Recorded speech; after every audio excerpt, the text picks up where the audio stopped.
શ્રી ગણેશ ઉત્સવ સમિતિ સુરત શહેર દ્વારા શ્રી ગણેશ ઉત્સવ નિમિત્તે ઇનામ વિતરણ ટોપ 30 અને શ્રી ગણેશ આયોજક સંમેલન સમારંભ સંજીવ કુમાર ઓડિટોરિયમ પાલ હજીરા રોડ ખાતે યોજાયેલું હતું, જેમાં ભારત સેવાશ્રમ સંઘ સુરતના પ્રમુખ પરમ પૂજ્ય સ્વામી શ્રી અમરીશાનંદજી, મહંત શ્રી વિશ્વેશ્વરાનંદજી, મહંત શ્રી મહામંડલેશ્વરજી, મહંત શ્રી સીતારામદાસજી, મહંત શ્રી લક્ષ્મણ જ્યોતિજી, મહંત શ્રી બટુકગીરીજી, મહંત શ્રી વિજયાનંદજી, રાષ્ટ્રીય સ્વયંસેવક સંઘના સુરતના શ્રી નંદકિશોરજી શર્મા, પૂર્વ કેબિનેટ મંત્રી શ્રી અને ધારાસભ્ય શ્રી પુનેશભાઈ મોદી, પારસી સમાજના અગ્રણી અને નાટ્યકાર પદ્મશ્રી યઝદીભાઈ કરંજિયા, જે ધ સુરત પીપલ્સ કોઓપરેટિવ બેંકના chairman Amitbhai Gajar, Surat police commissioner Shri Anupamsinh Gehlot, Surat મહાનગરપાલિકાના કમિશનર શ્રીમતી શાલિની અગ્રવાલ, શ્રી ગણેશ ઉત્સવ સમિતિ સુરત શહેરના પ્રમુખ શ્રી અનિલભાઈ બિસ્કીટવાલા, મહામંત્રી શ્રી વિમલભાઈ ભટ્ટ, શ્રી જોગેન્દ્રભાઈ સાહની, શ્રી પ્રવીણભાઈ ગજેરા, શ્રી ગણેશ ઉત્સવ સમિતિ સુરત શહેરના સંતો, મહંતશ્રીઓ, હોદ્દેદારશ્રીઓ, પ્રભારી, સહપ્રભારીશ્રીઓ, સહસંયોજકશ્રીઓ,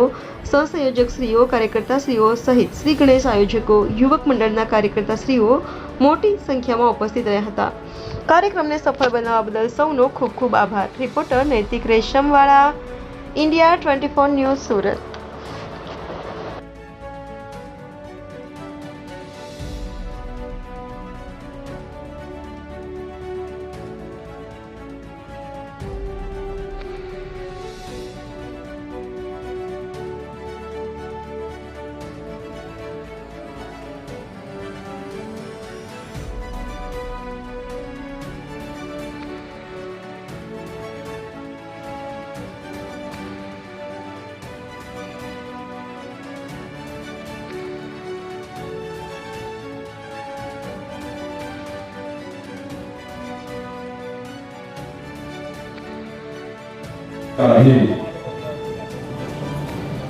આજે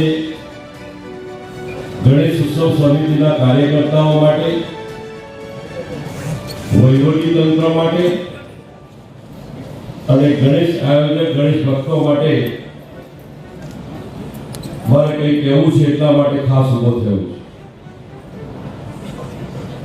ઘણી બધી ધાર્મિક વાતો, ઘણી બધી ધાર્મિક ગરિમા જાળવવા બાબતની વાતો પૂજ્ય સંતો આપણને કરશે,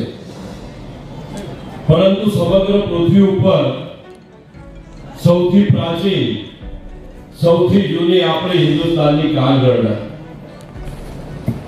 સમગ્ર પૃથ્વી ઉપર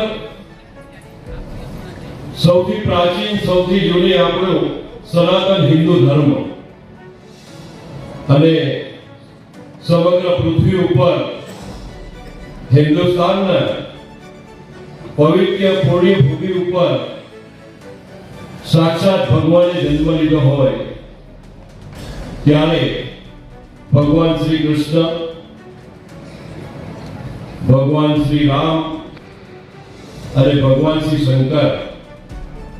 જે આ આદિકાળથી ચાલતા આવતો આપણા ભગવાન શ્રી શંકર અને આપણા શંકર ભગવાનનો પરિવાર,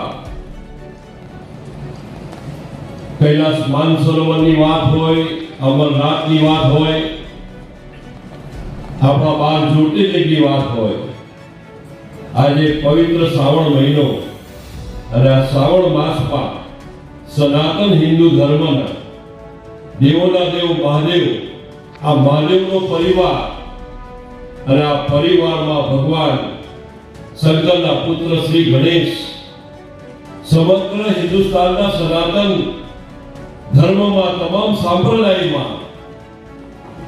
શ્રી ગણેશજીની પૂજાથી જ શુભ કાર્ય, પવિત્ર કાર્યનો શુભારંભ થાય છે. ભગવાન શ્રી ગણેશ માટેની અનેક કહાનીઓ પ્રાચીન કાળથી ચાલી આવે છે. આપણે સૌ જાણીએ છીએ કે આદિકાળથી, પ્રાચીન કાળથી આપણા તમામ હિન્દુ સનાતન ધર્મના સાંપ્રદાયિકમાં